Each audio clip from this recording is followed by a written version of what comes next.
Hello दोस्तों, welcome to my new video. तो आज का जो हमारा टॉपिक है नेहरूवादी अर्थव्यवस्था। कल हमने देखा था गांधीवादी अर्थव्यवस्था, हमने समझ लिया है।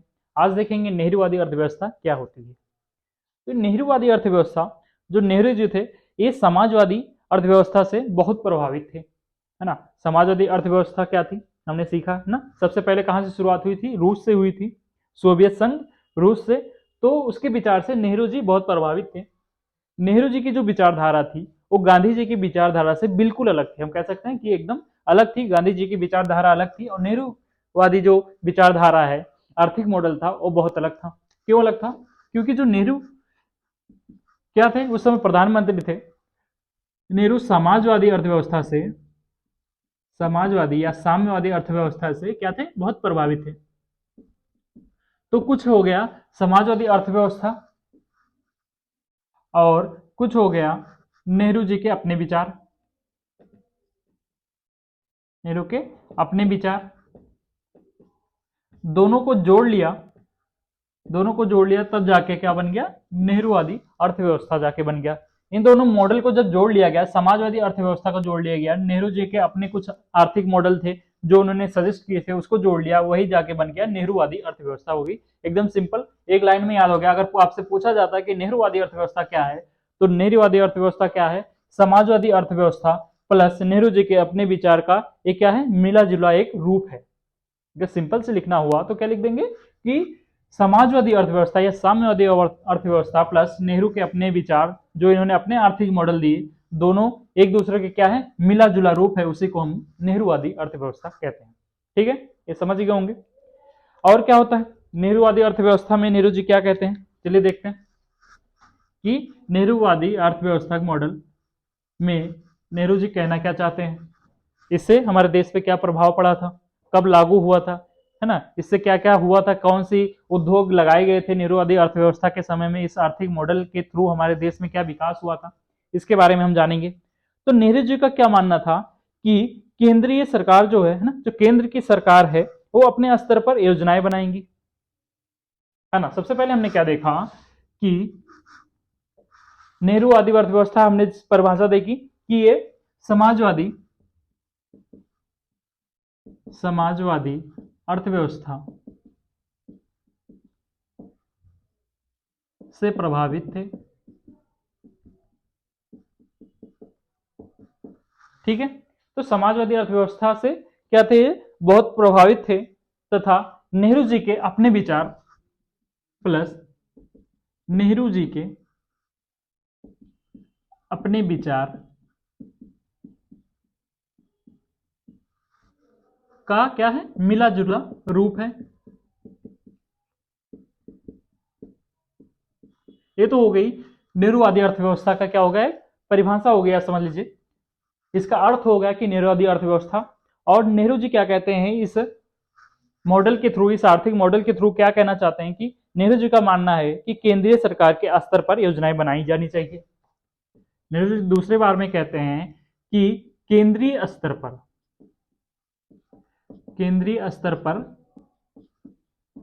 योजनाएं बनाई जानी चाहिए। अब इसका क्या मतलब हुआ कि केंद्रीय स्तर पर? अब आप देख सकते हैं कि ये गांधीवादी अर्थव्यवस्था से एकदम भिन्न हो गया। जो नेहरूवादी अर्थव्यवस्था का मॉडल है, ये गांधीवादी अर्थव्यवस्था से एकदम भिन्न है। क्यों है? क्योंकि कल हमने विशेषता देखी थी गांधीवादी अर्थव्यवस्था की। एक विशेषता हमने देखी थी, क्या था? विकेंद्रीकरण। विकेंद्रीकरण क्या होता है कि जो कोई भी अगर आर्थिक मॉडल किसी भी राज्य के लिए बनाना हो या देश के लिए बनाना है, तो विकेंद्रीकरण का मॉडल कहता है कि जिस देश में, जिस शहर में, जिस गांव में जिस प्रकार का आर्थिक मॉडल चाहिए, क्या विकास करना है, उस हिसाब से वहां पे कंपनी या उद्योग लगाए जाएंगे। लेकिन जो केंद्रीय स्तर का होता है, जो केंद्रीकरण होता है, वो केंद्रीय स्तर पर योजनाएं बनाई जाती है पूरे देश के लिए, है ना, पूरे देश के लिए। उसमें किसी राज्य का नहीं, जैसे हमारे 28 राज्यों के लिए नहीं, एक ही केंद्र की सरकार तो एक ही है ना। केंद्र सरकार का जो मुखिया है वो प्रधानमंत्री होता है। तो केंद्रीय स्तर पर एक ही मॉडल, आर्थिक मॉडल बनाया जाएगा। उसी आर्थिक मॉडल के थ्रू पूरे भारत में ही क्या किया जाएगा? विकास किया जाएगा। या कोई भी जैसे सड़क बनाना हो गया, तो केंद्रीय स्तर पर ही योजनाएं बनाई जाएंगी। वो गांव गांव जाके वो किसी भी समस्या को नहीं देखेंगे, किसी शहर में क्या समस्या है उन्हें नहीं मतलब है। जो केंद्र पे जो योजना बन गई है वही पूरे भारत में लागू की जाएगी। यही होता है केंद्रीय स्तर पर योजनाएं बनाना। तो नेहरू जी क्या कहते हैं अपनी नेहरूवादी अर्थव्यवस्था में कि केंद्रीय स्तर पर योजनाएं बनानी जानी चाहिए। लेकिन गांधीवादी अर्थव्यवस्था क्या कहती है कि गांव गांव जाके शहर शहर जाके देखें कि उनकी क्या समस्या है, उस प्रकार से हम आर्थिक मॉडल बनाएं। तो गांधीवादी अर्थव्यवस्था से एकदम ही भिन्न हो गई। और क्या कहते हैं, सरकार बुनियादी ढांचा, बुनियादी ढांचा पे काम करें।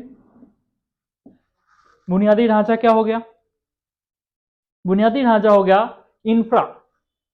इंफ्रा मतलब बुनियादी ढांचा मतलब कि जिसमें आती हमारी सड़क आ गया, बंदरगाह आ गया,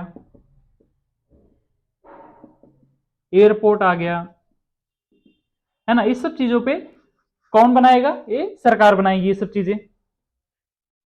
नेहरूवादी अर्थव्यवस्था में कहती है कि जो सड़क है, रेल है ना, रेल हो गया, पुल हो गया, ब्रिज, ये सब कौन बनाएगा, ये केंद्र की सरकार बनाएगी, ये सरकार बनाएगी। यही होता है बुनियादी ढांचा, है ना। जो मैंने इतनी चीजें बताई, रेल, सड़क, बंदरगाह, एयरपोर्ट, पुल, ये बुनियादी ढांचा में आता है, इंफ्रा में आता है।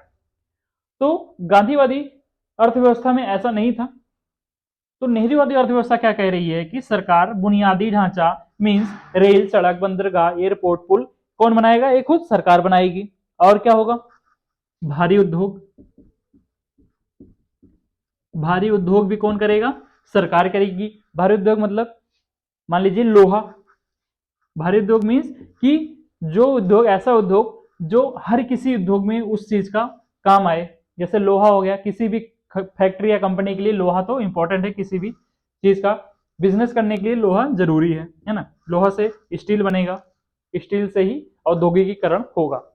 और क्या होगा, उच्च शिक्षा, स्कूल कॉलेज भी कौन बनाएगा, सरकार बनाएगा।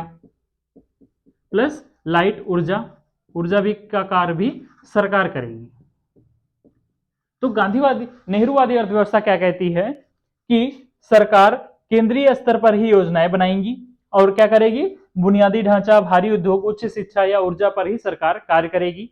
रेल खुद सरकार बनाएगी, सड़क खुद सरकार बनाएगी, बंदरगाह भी खुद ही बनाएगी, एयरपोर्ट भी खुद बनाएगी। इसमें प्राइवेट कंपनी का कोई भी हस्तक्षेप नहीं होगा, इसमें सरकार खुद आगे बढ़ के आएगी और कार्य करेगी। नेहरूवादी अर्थव्यवस्था यही कहती है ना, कि केंद्र ऊपर बैठे एक लोग, केंद्र में जो लोग बैठे हैं वही पूरे देश की समस्या एक बार में देखेंगे और केंद्र से ही योजना बना लेंगे। वो अपना आर्थिक मॉडल बना लेंगे, किस राज्य में क्या करना है, देश में क्या करना है। उनको निचले स्तर पे कोई भी समस्या है वो नहीं देखते हैं, वो भारत के लिए क्या जरूरी है वो देखते हैं ना, केंद्र बैठ के। इसका सिंपल सा रीजन ये हो गया नेहरूवादी अर्थव्यवस्था। ये आपको समझ में आ गया, तो परिभाषा है कि नेहरूवादी अर्थव्यवस्था में। और क्या है, अब बात आती है कि खुद क्यों बना रहे हैं। ऐसा कह सकते हैं कि क्या Nehru ji private company, private sector के विरोधी तो नहीं है। तो ऐसा नहीं है, जो नेहरू जी हैं वो प्राइवेट सेक्टर के क्या है, विरोधी नहीं है, विरोध नहीं कर रहे हैं, बल्कि उनका कहना था कि प्राइवेट सेक्टर छोटे छोटे उद्योग पे ध्यान दे, है ना। नेहरू जी प्राइवेट सेक्टर के विरोधी नहीं थे, विरोध नहीं थे। उनका मानना था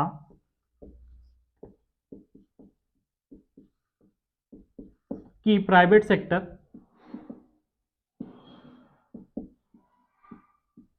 छोटे छोटे उद्योग पे ध्यान दें,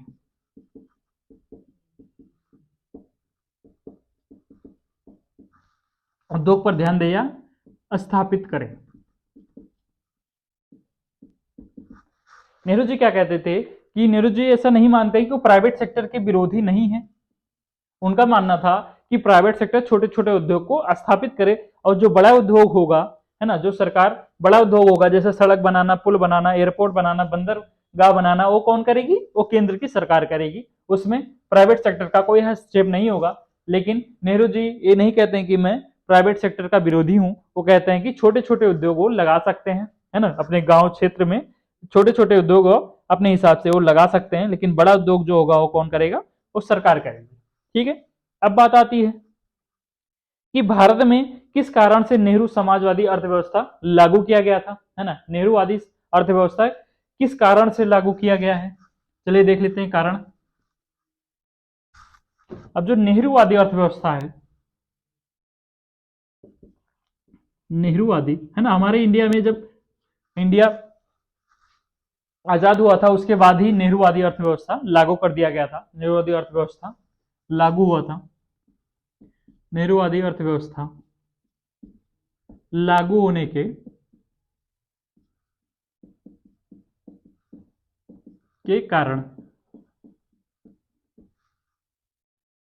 कारण देख लेते हैं। तो नेहरूवादी अर्थव्यवस्था क्यों लागू हुआ था, क्योंकि उस समय नेहरू जी प्रधानमंत्री थे। तो एक बड़ा कारण तो ये हो गया कि उस समय वो पीएम थे, वो कुछ भी कर सकते थे, तो इसलिए कि वो प्रधानमंत्री थे, ये भी एक इंपॉर्टेंट पॉइंट हो गया। नेहरू जी पीएम थे, है ना, ये भी एक कारण हो गया। और क्या था, जैसा मैंने स्टार्टिंग में ही बताया था कि नेहरू के अपने आर्थिक मॉडल प्लस समाजवाद के अपने आर्थिक मॉडल दोनों को मिला के ही नेहरूवादी अर्थव्यवस्था बना है। तो नेहरू जी क्या थे, सोवियत रूस के मॉडल से बहुत प्रभावित थे, है ना, सोवियत रूस के मॉडल से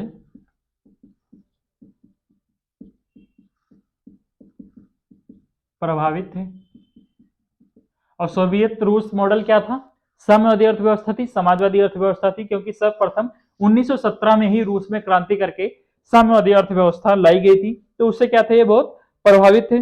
उस दौर में सोवियत रूस में क्या था, एक विकास की तेजी देखी गई थी, है ना। उस समय जब स्टार्टिंग में 1917 में लेनिन के माध्यम से जब वहां पे क्रांति की गई थी, तो उस समय क्या हुआ था कि नेहरू जी ने क्या देखा कि सोवियत रूस के इस मॉडल ने आने से वहां पे विकास तेजी से हुआ है ना। उस देश ने, रूस ने, सोवियत रूस ने क्या किया, विकास बहुत तेजी से हुआ है। इससे वो नेहरू जी बहुत प्रभावित थे। वो भी क्या करना चाहते थे, अपने देश को विकासशील बनाना चाहते थे। नेहरू जी कहते थे कि आजादी के बाद भले ही हमको इंडिया गरीब मिला है ना, उस समय तो भारत देश गरीब ही था, तो उन्होंने कहा हम पछताएंगे नहीं, इस पे पछतावा नहीं करेंगे। हमको अगर गरीब देश मिला है तो कोई बात नहीं, हम इतना मेहनत करेंगे कि इसको फिर से हम उसी ऊंचाइयों पे ले जाएंगे, हम पछतावा नहीं करेंगे। तो नेहरू जी जब नजर उठा के चारों तरफ देखते हैं कि किस प्रकार से हम अपने देश का विकास कर सके, तो उन्हें जो सबसे अच्छा मॉडल लगता है, तो क्या लगता है, वो लगता है समाजवादी अर्थव्यवस्था, साम्यवादी अर्थव्यवस्था। और सबसे पहले शुरुआत हुई थी रूस की, तो उन्हें जो सबसे ज्यादा अच्छा लगा था वो लगा था सोवियत रूस के जो मॉडल था उससे वो प्रभावित हुए थे। और उन्होंने देखा सोवियत रूस में कि वहां पे विकास बहुत तेजी से हो रहा है, इसलिए उन्होंने इस मॉडल को अपना लिया अपने भारत में भी। तो ये भी एक बहुत बड़ा कारण हो सकता है। नेहरू जी क्या थे, कल्याणकारी राज्य और समानता के मूल्यों पर विश्वास रखते थे। एक पॉइंट और हो गया कि नेहरू जी कल्याणकारी राज्य और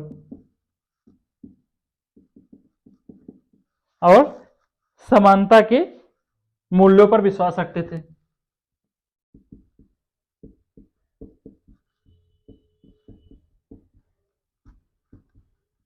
विश्वास रखते थे। अब बताती है कि कल्याणकारी राज्य क्या होता है ना, कल्याणकारी राज्य क्या होता है, तो आइए समझते हैं कल्याणकारी राज्य। कल्याणकारी राज्य का मतलब, एक पॉइंट में, एक लाइन में अगर मैं बताऊं कि अगर कतार में, है ना, अगर लाइन लगी हुई है, ये सब व्यक्ति हैं संख्या में,